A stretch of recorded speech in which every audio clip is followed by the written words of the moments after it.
Consider drama. Here is a stage, and over the stage here is what we call the proscenium arch. And out there is the audience. Now you're supposed to be in the world of reality. So let's suppose this isn't a lecture tonight, but a show. And you've come outside into the show, and you know you're real people, living in the real world, but you're going to see a play, which isn't real. There are actors coming on the stage, but behind the scenes here, they're real people like you. But so that you don't see them that way, they're going to put on their costumes and their makeup. And then they're going to come out in front here and pretend to various roles. But you know, you want to be half convinced that what they're doing on the stage is real. And the work of a great actor is to get you sitting on the edge of your chair in anxiety, or weeping, or roaring with laughter, because he's almost persuaded you that what is on the stage is really happening. That is the greatness of his art, to take the audience in. And of course, in the same way, the Hindu feels that the Godhead acts his part so well that he takes himself in completely,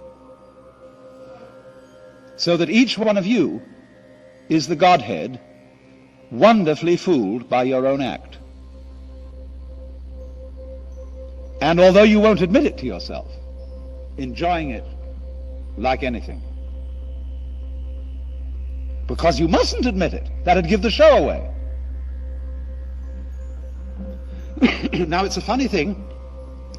When you say, I'm a person, the word person is a word from the drama. You know, when you open a play, that is the script, you'll see the list of the actors, and it's called dramatis personae, the persons of the drama. And the word person in Latin is persona. That means through sound. Something through which sound comes. Because the persona in Greco-Roman drama was the mask worn by the actors, and because they acted on an open-air stage, the mouth was shaped like a small megaphone, and that would project the sound. So the person is the mask. Isn't it funny now how we've forgotten that? And so Harry Emerson Fosdick could write a book called How to Be a Real Person, which, if translated literally, is How to Be a Genuine Fake. Because in the old sense, you see, the person is the role, the part played by the actor.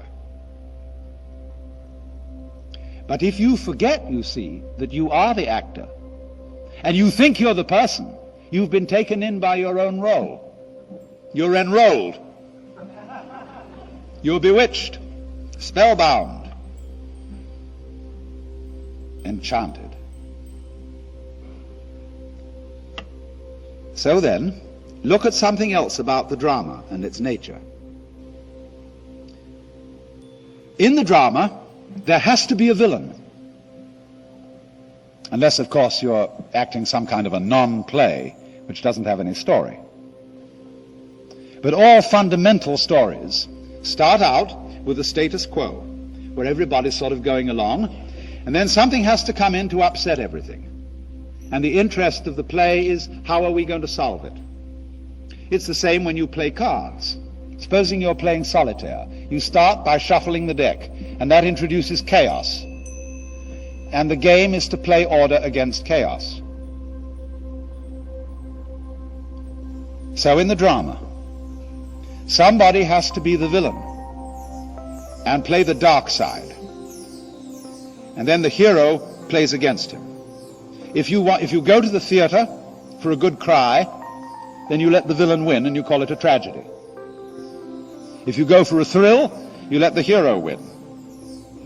If you go for laughs, you call it a comedy. There are different arrangements then between the hero and the villain. But in all cases, when the curtain goes down at the end of the drama, the hero and the villain step out hand in hand, and the audience applaud both. They don't boo the villain at the end of the play. They applaud him for acting the part of the villain so well. And they applaud the hero for acting the part of the hero so well, because they know that the hero role and the villain role are only masks. And so you see behind the stage too there is the green room, where after the play is over and before it begins, the masks are taken off. And so the Hindus feel that behind the scene, that is to say, in reality, under the surface, you are all the actor, marvelously skilled in playing many parts and in getting lost in the mazes of your own minds and the entanglements of your own affairs, as if this were the most urgent thing going. But behind the scenes, in the green room, you might say in the very back of your mind, in the very depths of your soul, you always have a very tiny sneaking suspicion that you might not be the you that you think you are. The Germans call it a Hintergedanke, a thought way, way back in your head that you will hardly admit to yourself. Because, of course, you've been brought up, most of you, if you were brought up in the Hebrew Christian tradition, it would be very wicked indeed to think that you were God. That would be blasphemy. And don't you ever dare think such an idea. Which, of course, is all as it should be, because the show must go on. Until, of course, the time does come to stop. Now, you will see that this involves two quite different ways of dealing with the fundamental question. Two fundamental questions. One, what is man? That is, who are you? And in the Hebrew Christian answer, we more or less say, well, I'm me. I'm Alan Watts. I'm John Doe. I'm Mary Smith. And I firmly believe I am, because I really oughtn't to think anything else, ought I? And that me is a finite ego, or a finite mind, whatever that is. On the other hand, the Hindu will say that the real self, which he calls Atman, A-T-M-A-N, is what there is. It's the works. It's the which than which there is no whicher, the root and ground of the universe and of reality. The next problem where they differ so sharply is, well, why have things gone wrong? Why is there evil? Why is there pain? Why is there tragedy? Now, in the Christian tradition, you have to attribute evil to something else besides God. There, God is defined as good. And he originally created the scheme of things without there being any evil in it.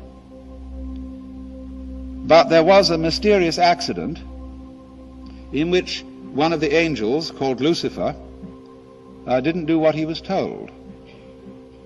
There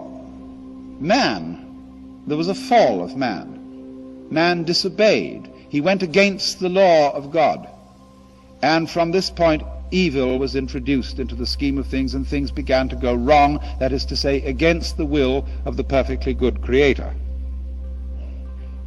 Now, the Hindu thinks in a different way. He feels that the Creator, or the actor, is the author of both the good and the evil. For the reasons that I explained to you, you have to have the evil for there to be a story. And in any case, it isn't as if the Creator had made evil and made someone else its victim. It isn't like saying God creates the evil as well as the good, and poor little us are his puppets and he inflicts evil upon us. The Hindu says nobody experiences pain except the Godhead. You are not some separate little puppet which is being kicked around by omnipotence. You are omnipotence in disguise. And so there is no victim of this. No helpless, defenseless, poor little thing. Even the baby with syphilis is the dreaming Godhead. Now, this makes people brought up in the West extremely uneasy, because it seems to undercut the foundations of moral behavior and say, well, if good and evil are created by God, isn't this a universe in which just anything goes? I mean, if I'm God in disguise, surely if I realize that, I can get away with murder. Well, think it through.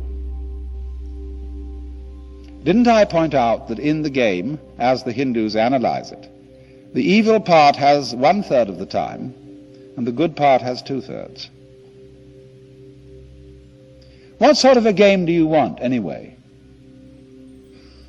You will find out, you see, that all good games, games that are worth playing and that arouse our interest, are constructed like this.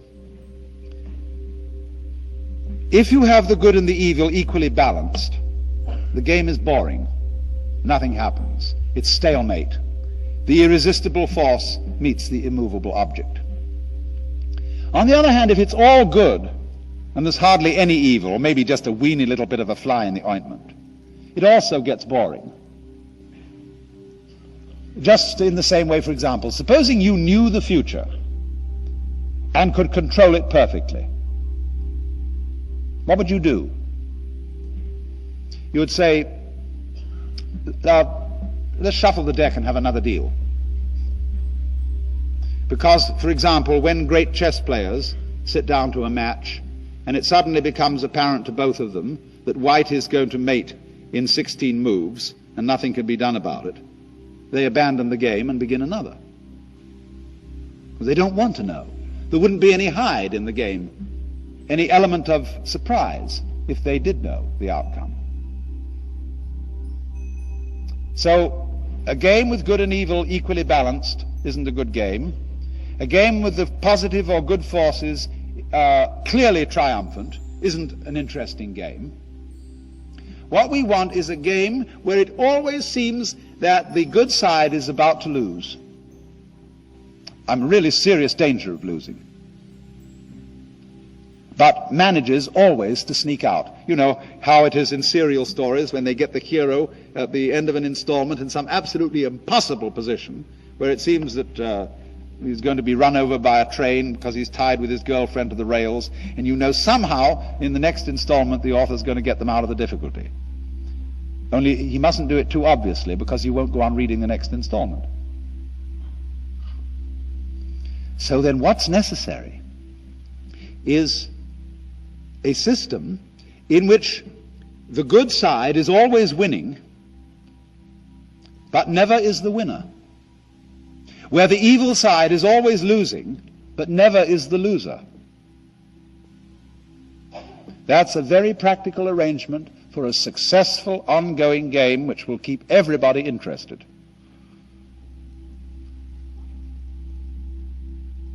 And you must watch this in practical politics.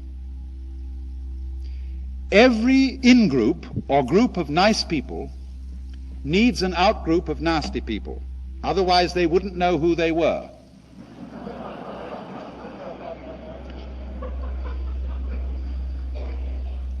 And you must recognize then that this out-group is your necessary enemy, whom you need.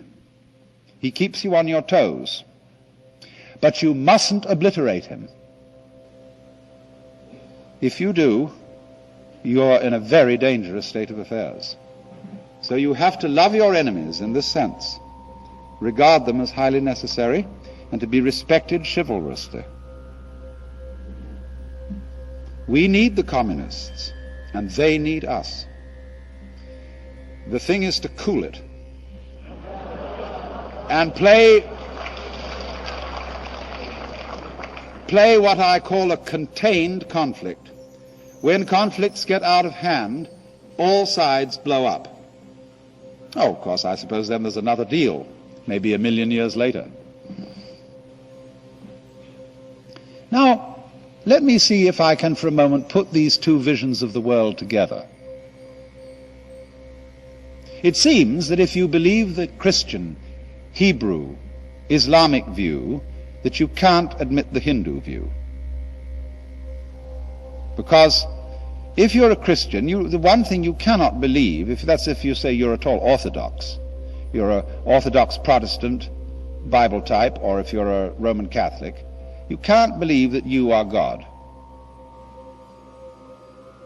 And so that excludes Hinduism, apparently. But let's go back to Judaism for a minute and ask this question. If Judaism is the true religion, can Christianity be true too? No. No. Because there's one thing in Christianity that the Jew can't admit, and that was that Jesus Christ was God. That is unthinkable for a Jew, that any man was indeed God in the flesh. All right, second question. If Christianity is the true religion, can Judaism be true too? The answer is yes, because all Christians are Jews. That is to say, they have taken in the Jewish religion, lock, stock, and barrel, in the Old Testament, into their own religion. Every Christian is a Jew plus something else, which is his particular attitude to Jesus of Nazareth. Now then, let's play this game once again. If Christianity is true, can Hinduism be true? The answer is no, for the reason that we've seen. The Christians will say Jesus of Nazareth was God, but you aren't. I'm not. Now then, if Hinduism is true, can Christianity be true? The answer is yes, because it can include it. But how? What would be the attitude of a Hindu to a very sincere and convinced Christian? He would say, bravo. Absolutely marvelous. What an act. Here in this Christian soul, God is playing his most extraordinary game. He is believing and really feeling that he's not himself. And not only that, but that he is living only one life. And in that life, he's got to make the most momentous decision imaginable. In the course of this 80 years and 10, he's got to choose between everlasting beatitude and everlasting horror.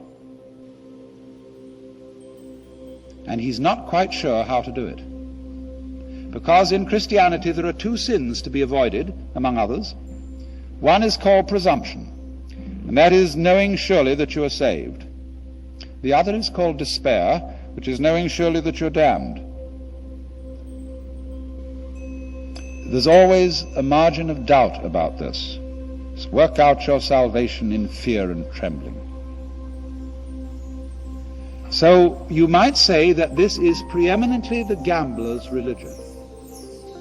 Imagine, at some great casino, late at night, there is some marvelous master gambler who's been winning all night. And then suddenly he decides to stake his whole winnings on whether the ball lands on red or black. Sensation! Everybody gathers from all over the casino to watch this terrific gamble. So in the same way, the predicament in which the Christian soul finds itself is this colossal gamble, which is saying this universe can possibly contain in it ultimate tragedy. There could be such a thing as an absolute, final, irremediable mistake. And what a horror that thought is. And so the Hindu is sitting in the audience, fascinated by this Christian's extraordinary, reckless gamble. He says, that's a beautiful game. The Christian doesn't know it's a game, but the Hindu suspects it is. And he's a little bit admiring it, but not quite involved.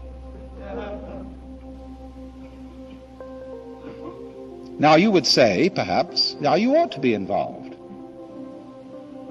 Give your whole self to this. Make an act of commitment. Once to every man and nation comes the moment to decide, in the strife twixt truth and falsehood, for the good or evil side. Then it is the brave man chooses, while the coward stands aside, etc. That sounds great, doesn't it? Commitment. Stand up and be counted. It is a virtue, but on the other hand, do you see another virtue, what we call being a good sport? If your enemy in the battle of life is to be regarded as an absolute enemy, who is pure evil, black as black can be, you can't be a good sport. You can accord him no chivalry, no honors of battle. You've got to annihilate him by any means possible, fair or foul. And that leads to some pretty sticky situations, especially when he has the means of annihilating you in just the same way. But if, on the other hand, in all contests, you know that while you're going to take it seriously and regard it as very important, in the back of your mind, in that little Hintergedanke, you know it is not ultimately important, although very important. And this saves you.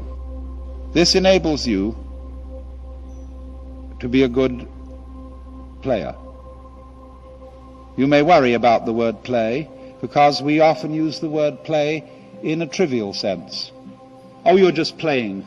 Is life, you mean life is nothing but a game? The Hindus indeed call the creation of the universe the Leela, or the game, or the play of the divine.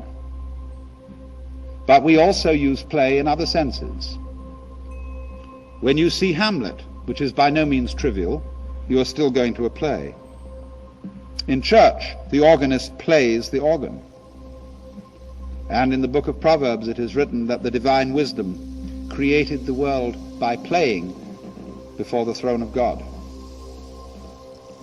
Play also, you see, has a deep sense.